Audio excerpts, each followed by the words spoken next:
Class 7. I'm your science teacher and today we are going to learn about transfer of heat. Students, हम लोग chapter number 1 पढ़ रहे हैं जिसका नाम है हीटिंग एंड कूलिंग। हम लोगों ने इसके शुरू में टेम्परेचर पढ़ा था, हीट पढ़ा था। उसके बाद हम लोगों ने किस तरह से हीट के गेन और लॉस से मैटर के स्टेट्स चेंज होते हैं वो पढ़ा था। फिर हमने पढ़ा transfer of heat. Transfer heat क्या है? किसी भी ऑब्जेक्ट में से हीट का ट्रांसफर होना चाहिए, वो हीट होता है। हीट एक जगह से दूसरी जगह ट्रांसफर होना हीट ट्रांसफर ऑफ हीट कहलाता है। हमने पढ़ा कि ट्रांसफर ऑफ हीट जो है वो 3 तरीक़ों से होती है, कंडक्शन, कन्वेक्शन और रेडिएशन। लास्ट लेक्चर में हम लोगों ने पढ़ा था कि कंडक्शन क्या होती है। कंडक्शन बेसिकली वो प्रोसेस है जिसमें हीट जो है वो सॉलिड ऑब्जेक्ट्स में से गुजर सकती है। इसमें हम लोगों ने एग्जांपल ली थी मेटल की, कि जो मेटल है वो हीट का गुड सोर्स है फॉर द कंडक्शन। ये heat metal is a good conductor of heat. आज हम लोग पढ़ने वाले हैं कन्वेक्शन। कन्वेक्शन जो है ये कंडक्शन से टोटली ऑपोजिट है। हम लोगों ने कहा था कि कंडक्शन एक ऐसा प्रोसेस है, एक ट्रांसफर ऑफ हीट का, जो कि सॉलिड में से अच्छी तरह से हो जाता है लेकिन गैस और लिक्विड में अच्छा नहीं होता। उसी तरह से जो कन्वेक्शन है ये इसके परफॉर्मेंस के लिए liquid and gases are the good source. ये लिक्विड और गैसेज में अच्छी तरह से होती है जबकि सॉलिड में ये अच्छी तरह से नहीं होती। अब कन्वेक्शन है क्या? कन्वेक्शन एक ऐसा प्रोसेस है जिसमें हम जो कोल्ड पार्टिकल्स होते हैं वो हॉट पार्टिकल्स को रिप्लेस कर लेते हैं और हार्ड पार्टिकल्स जो है उनमें से हीट निकल जाती है। वो फिर से जो है वो जो गैस शक्ल में जाते हैं उनमें से हीट निकल जाती है और फिर से वो लिक्विड की शक्ल में आ जाते हैं। इसमें हॉट और कोल्ड के दरमियान एक साइकिल बनता है और जो कि चलता रहता है। वो तब तक चलता है जब तक उसे हीट मिलती रहे। तो हम रीडिंग करेंगे कि कन्वेक्शन क्या है। When water is boiled in an electric kettle the heating element in the kettle only warms the water touching it. कि हम जब कि एक पानी को किसी केटल में, इलेक्ट्रिक केटल में रख दें बॉयल होने के लिए, तो उसमें जो हीटिंग एलिमेंट है वो जैसे जैसे पानी को के पार्टिकल्स को टच करेगा, पानी के पार्टिकल्स जो हैं वो गर्म होते जाएंगे। Warm water is less dense then the cold water. Students, जो गर्म पानी होता है वो कम गाढ़ा होता है एज़ कम्पेयर टू ठंडे पानी के। ठंडा पानी जो है वो उसका गाढ़ापन ज़्यादा होता है और गर्म पानी का गाढ़ापन कम होता है। इसीलिए यहाँ पे लिखा हुआ है warm water is less dense. Less dense का मतलब है कम गाढ़ा, कि जो गर्म पानी है वो लेस डेंस होता है then the cold water. So the warm water rises. अब जिस पानी का वज़न जितना कम होगा वो उतना ही जल्दी ऊपर को उठ जाएगा। तो इसीलिए हम जब किसी भी पानी को गर्म करते हैं तो जैसे जैसे पानी गर्म होता है, जोर से पानी के पार्टिकल्स गर्म होंगे वो ऊपर को उठ जाएंगे। क्यों? क्योंकि वो उनका वज़न कम होता है। और जो ठंडे पार्टिकल्स होते हैं उनका वज़न ज़्यादा होता है, वो नीचे ही बैठे रहते हैं। then cold water so the warm water rises and this is called convection। और बेसिकली ये कन्वेक्शन का प्रोसेस है जिसमें वार्म वाटर के पार्टिकल्स जो हैं वो ऊपर को उठ जाते हैं और ठंडे पार्टिकल्स नीचे बैठे होते हैं। और एक टाइम आने पे ठंडे पार्टिकल्स जो हैं वो गर्म पानी जो पार्टिकल्स हैं उनको रिप्लेस कर लेते हैं। अभी ये जो कन्वेक्शन है वो बेसिकली कन्वेक्शन करंट की वजह से हो रही होती है, जिसमें जो ठंडे और गर्म पार्टिकल्स हैं उनके दरमियान में एक सर्कल बनता है, एक साइकिल बनता है। कन्वेक्शन करंट क्या है? Convection current of continuous circulating steam is set up in the kettle is called convection current. कि हम अगर किसी पानी को एक केटल में रख दें, बंद करके रख दें गर्म होने के लिए, तो उस पानी के अंदर स्टीम, उस बर्तन के अंदर स्टीम बननी शुरू हो जाती है। वो स्टीम कैसे बनती है? वो स्टीम इस वजह से बनती है कि उसमें कन्वेक्शन करंट प्रोड्यूस होता है। कन्वेक्शन करंट क्या है? Basically circulating stems, continuous circulating steam, लगातार जो स्टीम का साइकिल चलता है उसकी वजह से होती है। अब वो साइकिल कैसे चलता है? मैंने यहाँ पर केटल बनाई है, ये एक इलेक्ट्रिक केटल है। इस इलेक्ट्रिक केटल के अंदर ये पानी है, ये एक लिक्विड है। लिक्विड के पार्टिकल्स हमने कहा पढ़ा लास्ट क्लास में, लास्ट लेक्चर में, कि लिक्विड के पार्टिकल्स बहुत दूर दूर प्रेजेंट होते हैं। अब ये जो पार्टिकल्स हैं ये दूर दूर प्रेजेंट होते हैं। अब इन पार्टिकल्स के दूर दूर होने की वजह से इनके अंदर मूवमेंट भी बहुत ज़्यादा होती है, जिसकी वजह से इनके अंदर जो हीट है वो बहुत, कन्वेक्शन है बहुत अच्छी तरह से होती है। हीट जो है वो अच्छी तरह से पास हो जाती है। अब यहाँ पे क्या होगा? जैसे जैसे इसको हीट मिलेगी, ये है हीटिंग एलिमेंट जो केटल के अंदर हीट प्रोवाइड कर रहा है, वो ये है हीटिंग एलिमेंट। ये जो हीटिंग एलिमेंट है जैसे जैसे ये इस पानी के पार्टिकल्स को टच करेगा, पानी के पार्टिकल्स गर्म होंगे, पानी के पार्टिकल्स गर्म होने से इसके साथ वाइब्रेट करेंगे तो ये पानी का पार्टिकल ऊपर को उठ जाएगा। ऊपर ये जो रेड एरोज हैं ये शो कर रहे हैं कि जो हॉट पार्टिकल्स हैं, गर्म पानी के पार्टिकल्स हैं, ऊपर उठ चुके हैं।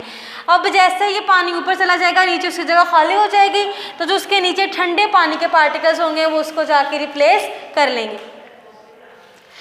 अब यहाँ पे देखें कि जो हॉट पार्टिकल्स हैं वो ऊपर को उठ रहे हैं और जो कोल्ड पार्टिकल्स हैं वो ऊपर को जा रहे हैं जहाँ पे पहले हॉट पार्टिकल्स थे।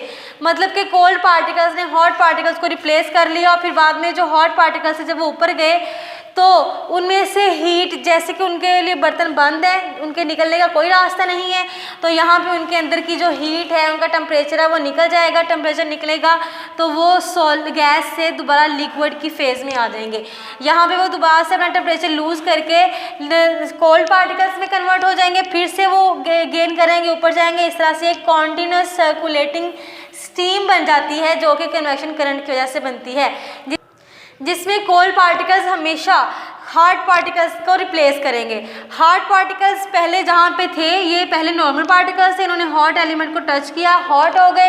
हॉट एलिमेंट को टच करते ही हॉट होने के बाद ये ऊपर को उठ जाएंगे। क्यों? क्योंकि ये कम गाढ़े होते हैं, लेस डेंस हैं, तो ये ऊपर को उठ जाएंगे, इनका वजन कम है, ऊपर को उठ जाएंगे। जैसे ही ऊपर को उठ जाएंगे इनकी जगह खाली हो जाएगी, तो जो कोल्ड पार्टिकल्स हैं हीट को गेन करके वो उन्हीं की जगह को रिप्लेस कर लेंगे। उसके बाद मैंने यहाँ पे निशान लगाए हैं, रेड जो मैंने बनाए हुए हैं वो हीटेड वाटर है, वो वाले पानी के पार्टिकल्स हैं जो कि गर्म है, और ब्लू में जो है वो कोल्ड वाटर पार्टिकल्स हैं। उसके बाद नेक्स्ट है this is convection current in a cattle. ये बेसिकली एक कैटल के अंदर कन्वेक्शन करंट है कि किस तरह से कॉन्टिन्यूस सर्कुलेटिंग स्टीम जो है वो एक कन्वेक्शन करंट की वजह से सेट होती है। स्टूडेंट्स, हम लोगों ने लास्ट क्लास में पढ़ा था कि जो सॉलिड है वो गुड कंडक्टर ऑफ हीट है।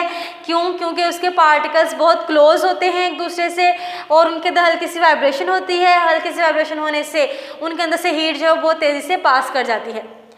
लेकिन आपको यहाँ बता दूँ कि जो सॉलिड्स हैं जो कि गुड कंडक्टर थे वो यहाँ पे गुड कन्वेक्शन नहीं करते। कन्वेक्शन के लिए वो बहुत ही पुअर सोर्सेज होते हैं, जबकि जो लिक्विड और गैसेस थे जो कि पुअर कंडक्टर्स थे वो यहाँ पे गुड जो है वो कन्वेक्शन करते हैं। कन्वेक्शन का वो बहुत अच्छा सोर्स होते हैं। ऐसा क्यों होता है? Liquid and gases carry heat because their particles free to move. Liquid और गैसेस, जैसे कि आपको बताया कि लिक्विड और गैसेस के पार्टिकल्स जो हैं वो बहुत दूर दूर प्रेजेंट होते हैं और उनके अंदर मूवमेंट भी जो है वो फ्री हो रही होती है, वो किसी भी डायरेक्शन को मूव कर सकते हैं, इसलिए ये कन्वेक्शन का गुड सोर्स होते हैं। नेक्स्ट है heat energy must travel through gases, our room can be warmed by a heater. अब जैसे कि हमने कहा कि गैसेस में से जो हीट है बहुत अच्छी तरह से पास हो सकती है, तो जो रूम है वो कैसे एक हीटर की वजह से गर्म होता है, उसमें भी गैसेस का ही रोल है। गैसेस कैसे रोल प्ले करती हैं? फॉर एग्जांपल यहाँ पे एक रूम है और ये हीटर है। हीटर में से जो हीट निकलेगी वो रूम में जो हवा है, जो गैस के पार्टिकल्स हैं वो भी ठंडे हैं, नॉर्मल है उनका टेम्परेचर, तो हीटर में से जो हीट निकलेगी उन पार्टिकल्स को क्या करेगी? गर्म करेगी। वो पार्टिकल्स गर्म होते जाएंगे, यहाँ से कोल्ड एयर जो है वो हीटर के अंदर एंटर होती जा रही है, हीटर के अंदर एंटर होगी, यहाँ से हॉट होकर वो बाहर को निकल जाएगी, फिर वो बाकी के ठंडे पार्टिकल्स कोल्ड पार्टिकल्स के साथ साथ गर्म करते जाएगी। कैसे गर्म करेगी? फॉर एग्जाम्पल ये हॉट पार्टिकल है, ये कोल्ड पार्टिकल है और ये भी कोल्ड पार्टिकल है। ये जो हॉट पार्टिकल है वो आके इसके साथ कोलाइड करेगा, टकराएगा।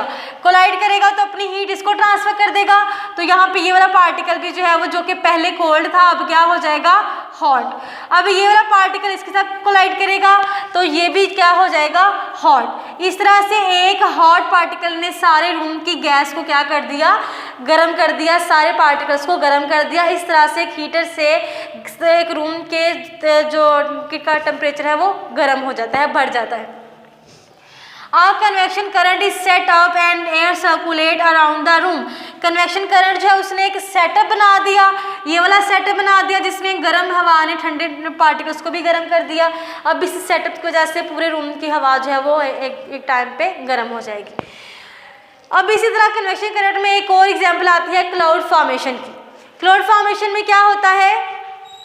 फॉर एग्जाम्पल ये एक ज़मीन है जिसमें हम स्टूडेंट्स, मैं आपको यहाँ पे ये बता दूँ कि जो टेम्परेचर सन से आ रहा होता है, सनलाइट से जो हीट आ रही होती है, वो ज़मीन को बहुत जल्दी गर्म करती है as compare to sea, as compare to समंदर। समंदर जो है वो ज़मीन की निस्बत कम टाइम में गर्म होता है, बहुत ज़्यादा टाइम लेता है और बहुत कम गर्म होता है, जबकि ज़मीन जो है वो बहुत जल्दी गर्म हो जाती है और बहुत ज़्यादा गर्म होती है।